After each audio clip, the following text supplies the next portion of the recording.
अनुवाद 16 अध्याय और उसका 16-17 त्याचं 16 आणि 17 आपण वाचू. Deuteronomy chapter 16 and 17. अनुवाद अध्याय 16 त्याचं 16 आणि 17 आपण यावेळेला काढूया. व्यवस्था विवरण अनुवाद अध्याय 16 आणि अध्याय 16 उसका 16 और 17. त्याचं वचन 16 आणि 17. वर्ष में 3 बार अर्थात अख़मीरी रोटी के पर्व, सप्ताहों का पर्व, झोपड़ियों का पर्व, इन तीनों पर्वों में तुम्हारे सब पुरुष अपने परमेश्वर यहोवा के सामने उस स्थान को जो चुन लेकर जाए, और देखो छूछे हाथ यहोवा के सामने न जाए, क्योंकि सब पुरुष अपनी पूंजी उस आशीष के अनुसार जो तेरे परमेश्वर यहोवा ने तुझको दी है दिया करे.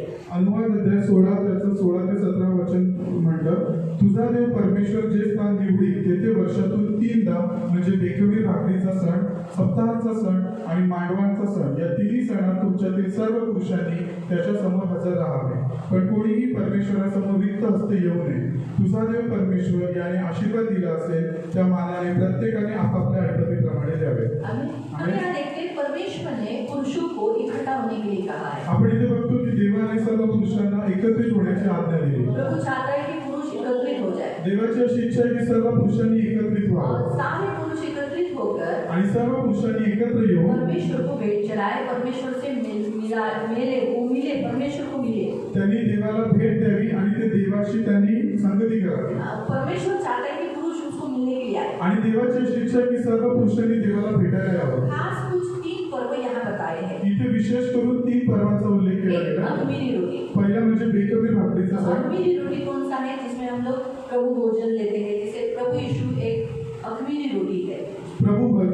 बेखमीर भाकरीचा सण म्हणजे जे आपण वर्षातून प्रभू भोजन महिन्यातून प्रभू भोजन घेतो ते म्हणजे बेखमीर भाकरीचा सण. तो अख़मीरी रोटी जो हम लोग अख़मीरी रोटी किसको कहते हैं? यीशु मसीह को कहते हैं. तर बेखमीर भाकरी हे प्रदर्शित करतं येशू ख्रिस्ताला. यीशु ने कहा, मैं जगत की रोटी हूँ और तुम मेरे इस रोटी को जो मैं तुम्हें दे रहा हूँ, मेरा मांस, उसे खाना जरूरी है. तो हम हर महीने के जो सेकंड संडे को हम मिलते हैं उसे अख़मीरी रोटी कहा जाता है, यानी पर्व कहा जाता है. आणि येशू ख्रिस्त स्वतः म्हणाले की मी स्वर्गातून उतरलेली भाकर आहे आणि तुम्हाला ते खाल्लं पाहिजे, आणि म्हणून प्रत्येक महिन्याच्या दुसऱ्या आठवड्यामध्ये आपण प्रीती भोजनामध्ये भाग घेतो. अब सप्ताहों का पर्व कौन सा है जिसे हम शब्बा दिन कहते हैं, यानी हफ्ते में हम प्रभु को मिलते हैं. आता सप्ताहांचा सण म्हणजे काय की आपला दर रविवारचा शब्बात, ज्याला आपण ज्याच्या शब्बातनं आपण देवाकडे येतो. उस दिन प्रभु के पास आना है, त्या दिवशी आपल्याला देवाकडे यायचं आहे. यानी हर प्रभु के दिन है. और झोपड़ियों का पर्व, आणि तिसरा आहे मांडवाचा सण. यानी जब खास झोपड़ियों का पर्व, यानी जब इस्राएली लोग जहाँ रहते थे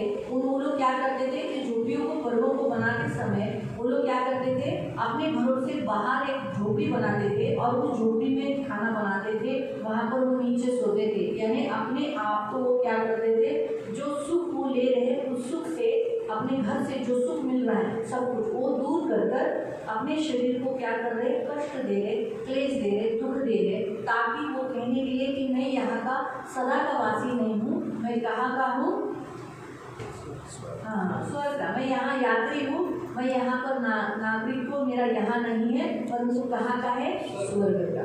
आणि तिसरा पर्व ते करायचे तो होता मांडवांचा सण. म्हणजेच काय की आप एका वर्षातून एका ठराविक वेळेला नगराच्या बाहेर जाऊन ते झोपड्यांमध्ये राहून तिथे राहायचे आणि ते स्वतःला नम्र करायचे, आणि याच्याद्वारे ते असं दाखवायचे की आपण इथे थोड्या वेळासाठी राहतोय आणि आपलं मेन नागरिकत्व स्वर्गात आहे. तो ये हम कब करते हैं? हे आपण केव्हा करतो? जब हम फास्टिंग करते हैं. जेव्हा आपण उपवास प्रार्थना करतो. तो उपवास में पश्चाताप करते हैं, हम प्रभु को अपने आप को अलग कर देते हैं. तर उपवासामध्ये आपण पश्चाताप करतो, स्वतःला जगापासून वेगळं करतो. और हम अपने आप को वहाँ के नागरिकत्व के लिए, स्वर्ग के नागरिकत्व के लिए हम अपने आप को तैयार करते हैं. आणि स्वर्गासाठी आपण स्वतःला तयार करतो.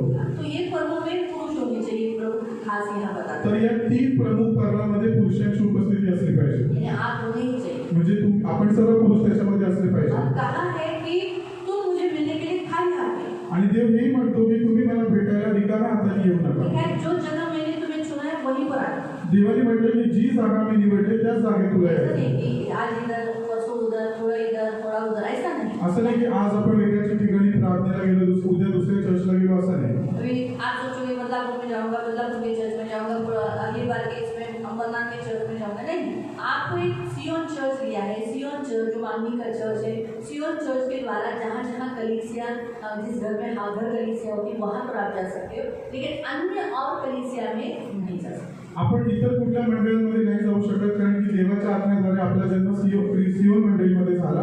तर सियोन मंडळी आणि सियोन मंडळीच्या जे काही द्वारे ज्या काही घर मंडळी चालवल्या जातात त्याच्यामध्ये आपण जाऊ शकतो, पण आपण इतर ठिकाणी नाही जाऊ शकतो. फिर प्रभु ने कहा कि तुम मुझे क्या करना, मैंने तुम्हें जो तुम्हें लिखा है सब पुरुष अपनी पूंजी से यानी अपनी संपत्ति से में से प्रभु ने आपको आशीष दिया है, दिया है, तो लिखा है आशीष के अनुसार परमेश्वर को आपको देना. आणि म्हणून देवाचं वचन म्हणतं की देवाने जो तुम्हाला आशीर्वाद दिले त्याच्यानुसार प्रत्येकाने आपापल्या ऐपतीप्रमाणे द्यावे.